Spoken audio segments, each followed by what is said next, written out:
Welcome back, everyone. Thank you so much for joining us today. I'm Dean with Massabesic Gold and Silver, and today we're going to be looking at some beautiful Canadian silver dollars. But before we get into that, I'd like to remind you to please like and subscribe to our channel, turn on notifications so you get up-to-date content from us, and please share our videos with others that you think would enjoy them. So today, here it is, the first Canadian silver dollar minted for circulation in Canada, and it also happens to be the first time that they made a commemorative silver dollar. This dollar features King George V on the obverse, and of course this brand new modern design by Emmanuel Hahn entitled Voyageur on the reverse. This is just a wonderful, wonderful coin, as you can tell. The grade is beautiful. The obverse is also stunning. This portrait of the king, or effigy of the king, was used on other coinage throughout the British Empire, but had never been used on Canadian coinage before. As you can tell, this is a high-grade coin. There is no wear. The fields are wide open. Yes, there's a little bit of marks here and there, but overall, this is a beautiful silver coin. There are some marks off to the just in front of his face here, those little hairlines. That is most likely dye polish. At least that's what it looks like to me, and obviously the grader agreed. It doesn't really show any breaks of luster anywhere. This is just really a beautiful, beautiful coin to admire. The history here is that this was celebrating the 25th year of his reign. So this was his Jubilee year. And they made this beautiful, beautiful coin for Canada. I believe the Bank of Canada also produced a $20 bill or a $25 bill, also honoring, I think it was a $25 bill, also commemorating this special event. And you can see the XXV there. That is, of course, 25. Yeah, this is just a beautiful, beautiful coin. The obverse, as I just noted, was done by Percy Metcalfe. And again, this obverse, this portrait of the king, was never used in Canada on any other coinage.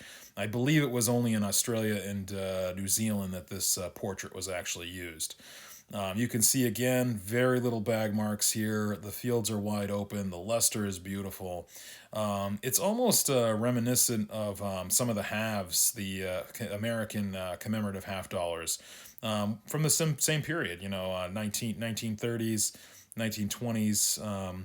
Just how the luster is, how everything is just kind of looking. The reverse was designed by Emmanuel Hahn.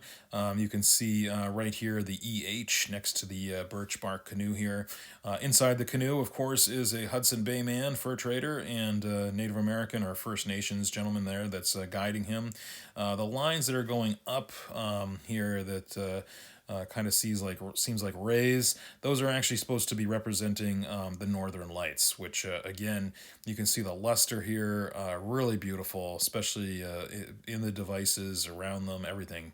Again, the open area here between all the devices reminds me of American commemorative half dollars.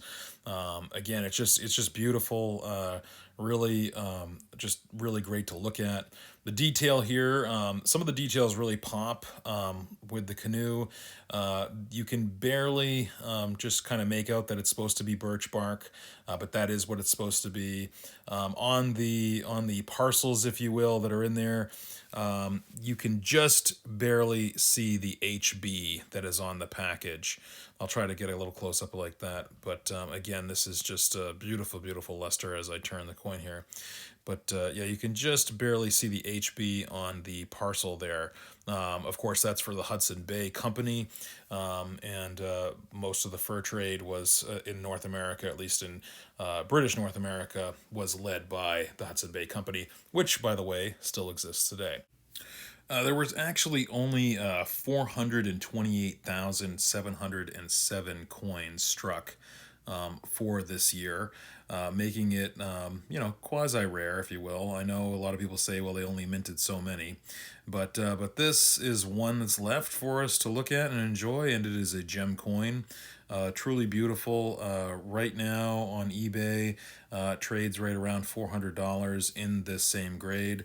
But again, a beautiful coin to add to your collection, especially with the lower mintage. But here is the 1936 beautiful silver dollar. The obverse was designed by Sir E.B. McKennell. You can see the BM there that's at the bottom of that portrait. That's his initials. And this is the more common portrait that's used on Canadian money of the time. So if you are a small cent or a large cent collector, you'd see that portrait, and especially on the 5 cent coins as well. The reverse, of course, has the Voyager again. Beautiful, beautiful luster on this, and then back to the obverse here. You can see a lot more bag marks on this one, so it's probably you're guessing that this is a little bit lower grade, a little bit of a nick on his face.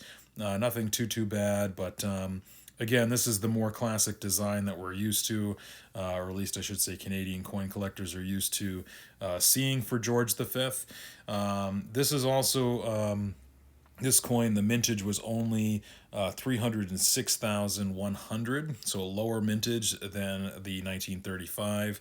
And this coin, I will say, to try to find it in gem state can be rather difficult.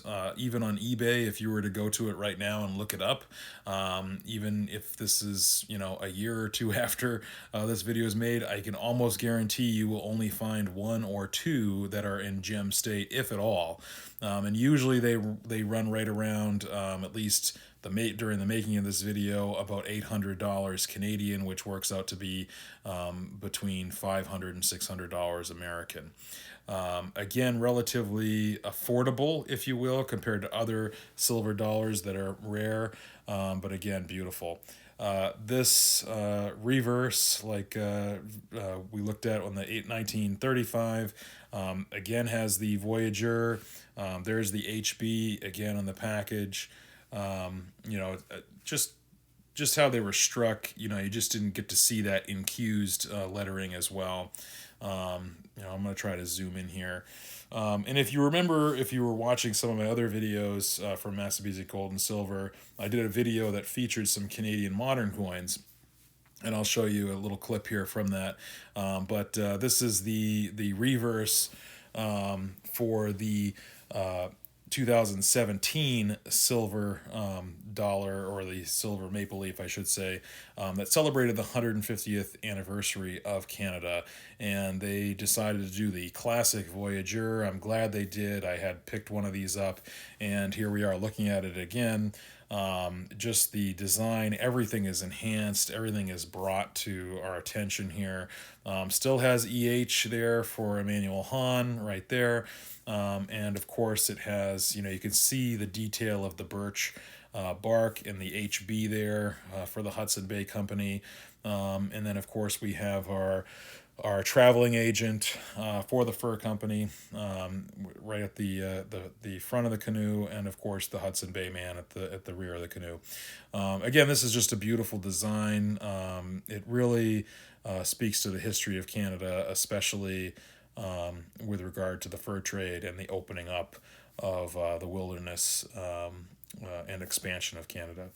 Again, these are beautiful coins to own, and if you are into just collecting a series, there is only 2 coins in this series, because in 36, I believe it was in 1936, King George V died, and in 1937, his son, King George VI, would take over the monarchy, and there was a new portrait designed for him with no crown, and we'll look at some of those in another video, but I wanted to show you this today.